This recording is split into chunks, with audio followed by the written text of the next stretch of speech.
책을 읽는 당신의 하루가 별처럼 빛나길. 책방 별곡. 안녕하세요, 책별님들. 오늘 여러분들께 읽어드릴 책은 나는 어디로 가야 할까입니다. 지난 사고 방식들이 더 이상 나의 안전을 보장해주지 못한다면 인생 길은 지도에 나오지 않는다. 삶의 방향을 정하기 전에 꼭 찍어야 할 쉼표. 저자 김지광, 출판사 스노우폭스 북스. 시작하기 전 구독과 좋아요 그리고 슈퍼땡스를 눌러주신 모든 구독자님 분들께 행운이 눈덩이처럼 굴러들어오길 바랍니다. 그럼 시작할게요. 직접 운전하고 있는가? 운전대를 맡겼는가? 당신 자신이 되어라. 다른 사람의 자리는 모두 찼다. 오스카 와일드. 우리는 가끔 길을 잃고서도 길을 잃었다는 사실을 모를 때가 있다. 자동차 백미러에 비친 모습을 유일한 길잡이로 삼아온 경우라면 더더욱 그렇다. 인생을 곱게 뻗은 길이라 믿는 이들은 좋은 직장에 들어가서 고급 자동차와 큰 평수의 아파트, 높은 지위에 도달하는 것이 지상 과제다. 그것을 성공이라 여기며 성공을 달성하기 위해 고군분투한다. 마침내 어느 정도 원하던 목표를 이루더라도 더 큰 성공을 얻을 때까지 행복을 미루고 또 미룬다. 움켜쥐려는 성공이 한낱 모래 한 줌에 불과하다는 사실을 깨닫지 못하는 사이 정말 소중한 것들은 손가락 틈새로 모두 빠져나가고 만다. 그렇다. 내가 그러했다. 겉으로 보면 어느 정도 목표를 이룬 것처럼 보였지만 실상 내 삶은 경로를 이탈한 자동차 같았다. 어디로 가고 있는지, 무엇을 위해 가는지도 알지 못한 채 그저 엑셀만 밟았다. 때로 어렴풋이 균열을 느끼긴 했지만 그렇다고 무언가를 바꾸거나 빠져나가려 하지는 않았다. 외부의 시선들만 효율적으로 충족시키는 삶을 합리화하며 나 자신을 속이고 있었다. 자동차 백미러에 비친 모습이 실제와는 반대로 보인다는 사실조차 알지 못했다. 나는 내 삶을 운전한 적이 없다. 직장생활 25년 동안 나는 앞만 보고 달려왔다. 짜인 틀에 맞추어 남들이 가는 길을 따라서 무언가에 이끌리듯 여기까지 왔다. 더 많이 갔고 더 높은 곳에 오르는 것이 전부였던 인생은 처음에는 꽤 괜찮아 보였고 제법 많은 것을 잃었다고 믿으며 살아왔다. 그러나 하루하루 바쁘게 살았음에도 뒤돌아보면 왜 그렇게 바빴는지 기억조차 나지 않았다. 시간이 갈수록 부족함은 더욱 커져만 갔고 짊어지는 짐은 더욱 늘어만 갔다. 내 삶을 내가 운전하지 않았다는 사실을 깨닫게 된 것도 그즈음이었다. 성공이라는 목적지를 향해 엑셀을 밟으며 전속력으로 달렸지만 그곳에 도달할 순 없었다. 아니, 오히려 그곳은 영원히 갈 수 없는 곳이라는 사실을 알게 되었다. 그 목적지를 내가 정한 것도 아니고 내가 원하는 곳이 맞는지 한 번도 고민해 본 적 없으니 어쩌면 그건 당연한 일이었다. 더욱 놀라운 건 운전대를 직접 잡고 있지 않은 채 다른 이들이 정한 목적지를 내가 정한 것으로 착각하며 전력을 다해 달려왔다는 사실이다. 중동 아부다비에서 근무할 때 외국인 현지 직원을 채용한 적이 있었다. 이력서를 받아보고는 특별히 눈길이 간 데가 있었다. 학력과 경력 등의 신상 정보는 단출했지만 본인의 성격과 취미에 관한 내용은 풍부하고 분량도 더 많았다. 무엇을 좋아하는지, 어떤 취미를 가졌는지에 대한 개인적인 특성을 강조하는 정보들로 가득했다. 회사를 지원하는 것인지 동호회에 가입하기 위한 것인지 혼란스러울 지경이었다. 문득 그동안 내가 보았던 이력서들이 떠올랐다. 그 이력서들은 훌륭한 스펙들과 굳이 써야 했나 싶은 깨알 경력들로 가득했다. 게다가 그 내용들은 구별이 되지 않을 정도로 모두 비슷비슷했다. 자격과 역량은 가득 채워져 있었지만 사람은 없었다. 우리가 타인의 시선에 민감해진 것은 어제 오늘의 일이 아니다. 옷 입는 것도, 양말 색깔을 고르는 것도, 차를 선택하는 것도, 직장에 들어가는 것도, 대학을 정하는 것도, 결혼하는 것도, 어느 것 하나 남의 시선에서 자유로운 것이 없다. 설령 내가 판단하고 결정했더라도 내가 한 판단은 아무런 의미가 없다. 타인이 나의 가치를 결정하는 주인이기 때문이다. 나는 나 자신을 소외시킨다. 양떼는 앞만 보고 달리는 습성이 있다고 한다. 맨 앞에 있는 양들은 먹이를 보고 달리는데 반해 뒤에 있는 양들은 앞에 있는 양이 달리기 시작하면 아무것도 모른 채 무조건 달린다. 앞에 있는 양이 노리고 있는 목표물이 뭔지도 모르고 무작정 쫓아가는 것이다. 더 이상한 것은 뒤를 쫓는 양들의 대다수가 대행을 이탈하거나 전혀 게으름을 피우지 않는다는 점이다. 혹시나 홀로 뒤처질까봐 두렵기 때문이다. 그래서 앞에 있는 양의 엉덩이만 쳐다보며 죽을 힘을 다해 열심히 달리는 것이다. 흡사 우리의 모습을 보는 듯하다. 우리가 많은 일을 이루고도 공허와 결핍을 느끼는 이유는 나가 소외되어 있기 때문이다. 우리는 이러한 결핍을 채우기 위해서 쾌락과 욕망의 충동에 약해진다. 자크라캉의 말처럼 현대인은 타인의 욕망을 자신의 욕망으로 착각하고 살면서 나를 잃어버리고 내가 원하는 것을 채우지 못하는 무력한 삶을 운명처럼 가져가고 있다. 뉴욕타임스는 21세기에 들어 미국 베스트셀러 목록의 3분의 1 이상이 긍정적인 사고관이나 성공을 위한 지침서 같은 자기 개발 관련 책들이라고 밝혔다. 우리는 매스컴이나 인터넷을 통해 끊임없이 성공하거나 대박난 사람들의 이야기를 접한다. 그리고 은연중에 그들의 성공 신화를 동경하면서 나는 언제나 저렇게 될까 하는 꿈을 꾼다. 우리는 앞서 달려 성공한 사람들의 고난과 역경, 그것을 이긴 노력과 용기에 박수를 보내고 감탄하며 흉내를 낸다. 그들이 쓴 책을 읽고 그들의 방식을 따라 해보기도 하며 그들의 고난에 경의를 포하기도 한다. 그러고는 자신과 그 사람의 차이는 아직 자신이 흘린 땀이 부족하기 때문이라며 끊임없이 자신을 채찍질한다. 따지고 보면 우리 주변에는 성공한 사람들보다 실패한 사람들이 더 많다. 하지만 우리는 그런 실패담에는 눈길조차 주지 않는다. 오로지 성공에 모든 관심을 쏟는다. 그럴듯한 성공 방정식과 구호에 사로잡혀 그들의 뒤를 따라간다. 마치 양떼처럼. 모두가 행복을 원하지만 여전히 타인의 성공을 기준으로 삼는다. 그러나 그러한 기준은 나의 행복을 가져다 줄 수 없다. 행복을 쫓느라 소중한 삶을 헛되이 낭비하며 살아가기도 하고 성공의 사다리를 향해 올라가느라 자신의 인생을 남들의 기준에 저당 잡힌 채 살아가기도 한다.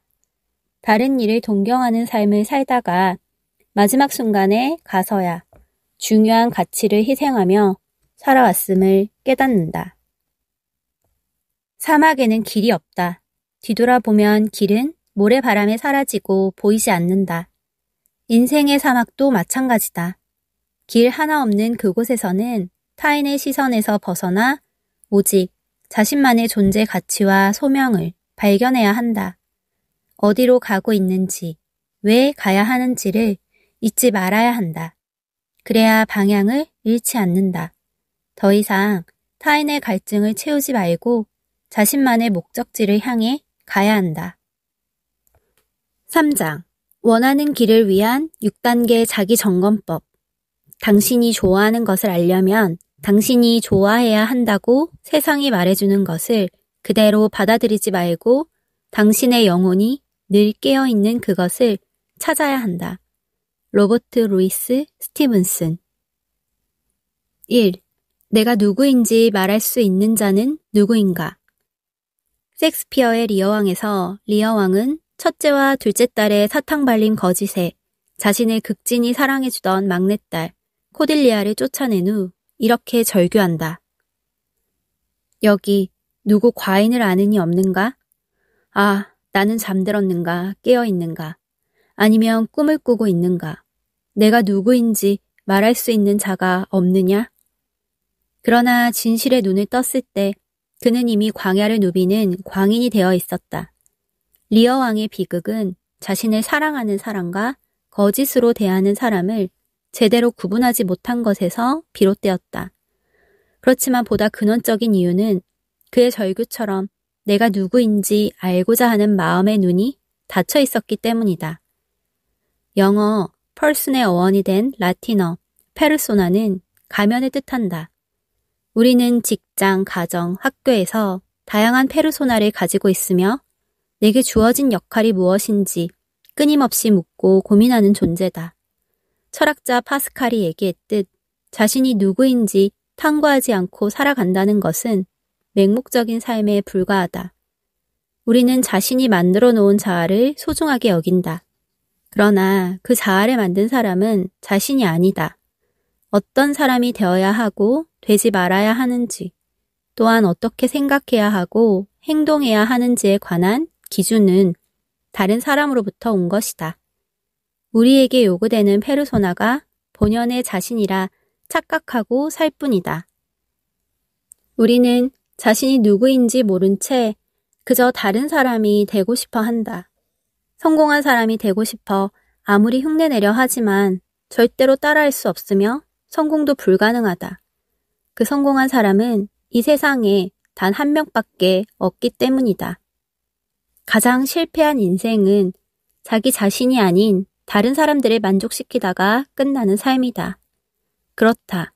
자신의 인생을 다른 사람의 손에 맡기며 살아가는 것은 이미 충분히 비극적이다. 진실의 눈을 뜨지 못한 리어 왕처럼. 그렇다면 자신의 인생을 살아가는 것은 어떤 의미일까? 그건 자신의 욕구와 삶의 목적을 발견하는 것에서 출발한다. 그리고 이를 기반으로 자신이 추구해야 할 가치와 의미를 만들어가는 것이다. 가치와 의미는 자신의 존재를 확인해주고 행동할 이유와 동기를 제공하며 몰입하게 하고 지속하도록 해준다. 빅터 프랭클은 삶의 목적을 잃어버리고 자신이 무엇을 지향하고 무엇을 해야 할지 알 수 없는 상태를 실존적 공허라고 표현했다. 돈, 지위, 권력 등으로 우리의 존재를 확인하려는 믿음을 향해 달리다 느끼는 후회가 결국 공허함으로 나타난다는 것이다. 사람들은 처음 만나면 명함을 주고받는다. 여기서 명함의 중요한 정보는 이름과 전화번호가 아니다. 사회적으로 어떠한 위치에 있는지를 알려주는 직업과 직책이 더 중요하다. 그래서 누군가는 명함에 최대한 많은 직함을 끌어다 넣는다. 성격이나 가치관, 태도를 보는 것이 아니라 사회적 지위와 관계들을 통해 사람을 정의하는 데 익숙하기 때문이다. 자신을 설명해야 할 때 우리는 보통 대기업에 다닙니다. 학교에 있습니다. 보험 영업일을 합니다. 라며 직업을 말한다. 물론 직업에 관한 얘기가 대화의 물꼬리 트는 방편으로 사용될 순 있지만 그것만으로 자신을 설명하기에는 한없이 부족하다. 그런데도 우리는 그러한 사실을 잊고 살 때가 많다. 그 어떤 직업이라 하더라도 언젠가는 끝이 있기 마련임을 인정하려 들지 않는다. 직장인은 영원히 직장을 다닐 것처럼 생각하다가 막상 퇴직의 순간이 오면 자아마저 흔들리는 경험을 하게 된다. 대기업에서 부장으로 근무하다가 정리해고된 중년 남성이 재취업을 하기 위해 면접장에 들어왔다. 당신은 무엇을 잘할 수 있습니까? 면접관이 질문하자 그 남성이 자신 있게 대답했다. 예, 부장을 할 수 있습니다. 물론 우스갯소리지만 평생 직장에 매여 살아가는 우리의 씁쓸한 단면이다. 하브 에커는 책 백만장자 시크릿에서 대다수 사람은 자기 자신을 잘 모를 뿐더러 알려고 노력하지도 않는다고 지적한다. 그의 말대로라면 우리는 그저 남이 나를 향해 멋대로 판단하고 그려놓은 모습을 진짜 자기 모습인 줄 착각하고 있는지도 모른다. 모든 가치의 기준을 다른 사람이 정해놓은 물질과 상품으로 판단할 때 자아는 사라지고 만다.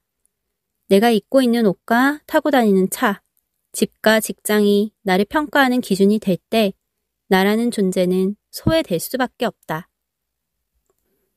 그러기에 자신의 가치를 남의 판단에 맡기지 말고 자기 삶의 의미를 부여해야 한다.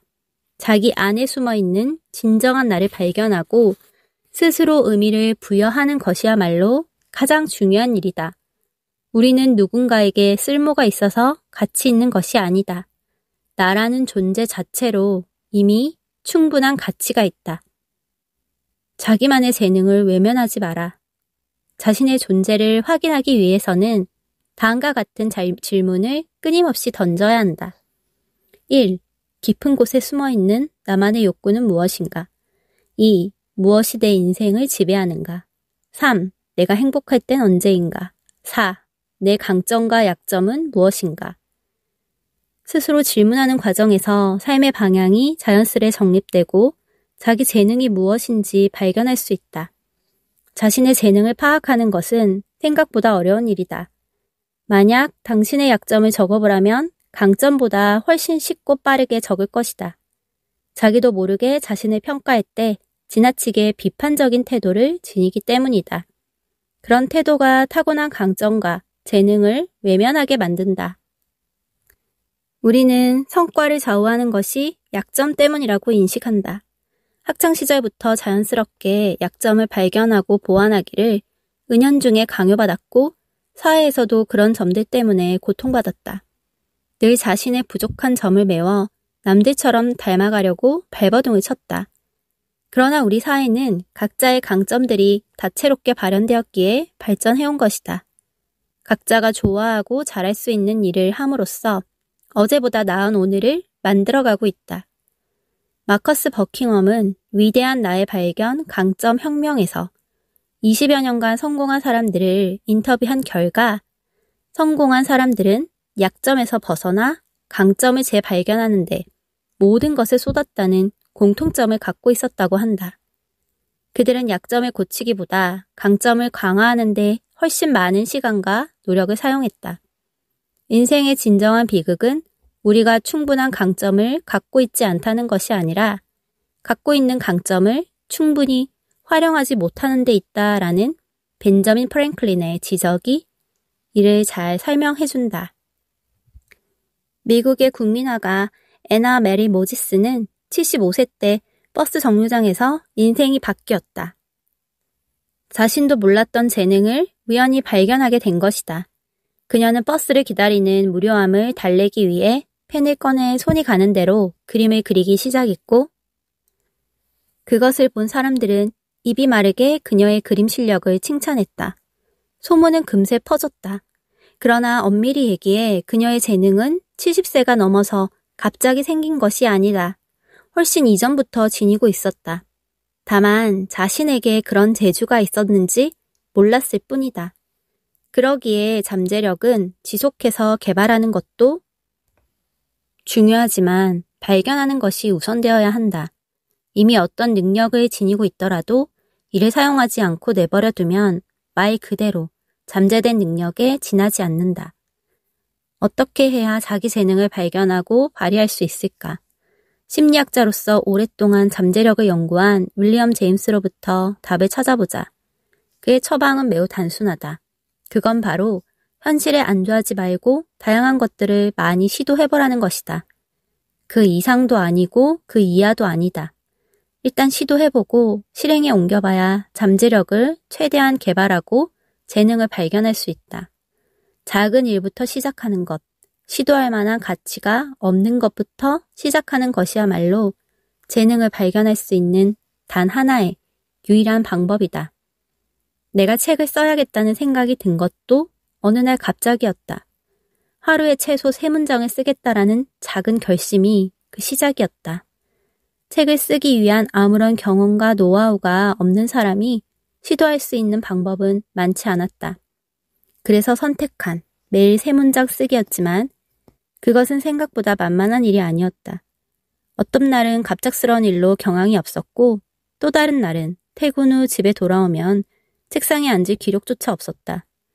직장 행사로 밤늦게 들어갈 때도 있었다. 하지만 무슨 일이 있어도 가능하면 3문장을 쓰고 잠자리에 들었다. 쓰지 못한 날은 새벽에 일어나 3문장을 쓰고 다시 잠들었다. 매일 세 문장을 쓰기로 한 작은 결심은 그렇게 점점 축적되어 갔다. 그리고 마침내 책으로 출간되어 세상의 빛을 보았다. 한 번도 생각해보지 않았던 시도를 통해 나 자신도 몰랐던 잠재력과 재능을 발견했고 새로운 삶을 꿈꾸는 전환점이 되었다. 천재는 1%의 영감과 99%의 노력으로 이뤄진다라는 말은 99%의 노력이 중요하다는 뜻이다. 그런데 여기에는 1%의 재능이 중요하다는 의미도 있다. 그 1%의 재능을 찾기 위한 노력을 간과해서는 안 된다. 사실 천재적인 재능을 타고나지 못한 건 슬픈 일이 아니다. 재능을 찾지 않고 활용하지 못하는 것이야말로 슬픈 일이다. 행복은 이미 나에게 주어진 재능 안에 있을 확률이 높기 때문이다. 내가 누군지 알지 못한다면 그건 타인의 삶을 사는 것이다. 무언가를 이루고 싶다면 먼저 자신을 알아야 한다. 다른 사람이 요구하는 가면을 벗어 던져야 한다. 그때야 비로소 다른 사람이 아닌 자신의 진정한 행복을 누릴 수 있다. 셀프-드라이브 1. 성공한 사람을 흉내내려 하지만 절대로 따라할 수 없으며 성공도 불가능하다. 그는 이 세상에 단 한 명밖에 없기 때문이다. 2. 돈, 지위, 권력 등으로 우리의 존재를 확인하려는 믿음을 향해 달리다 느끼는 후회는 결국 공허함으로 나타난다. 3. 잠재력을 개발하는 것도 중요하지만 발견하는 것이 우선 되어야 한다. 발견하기 위해서는 다양하게, 작게, 많이 시도해야 한다. 여기까지 오디오북 잘 들으셨나요? 더 자세한 내용은 책을 구매해서 읽어보시기 바랍니다. 그럼 편안한 저녁 보내시고 다음 영상으로 만나요. 들어주셔서 감사합니다.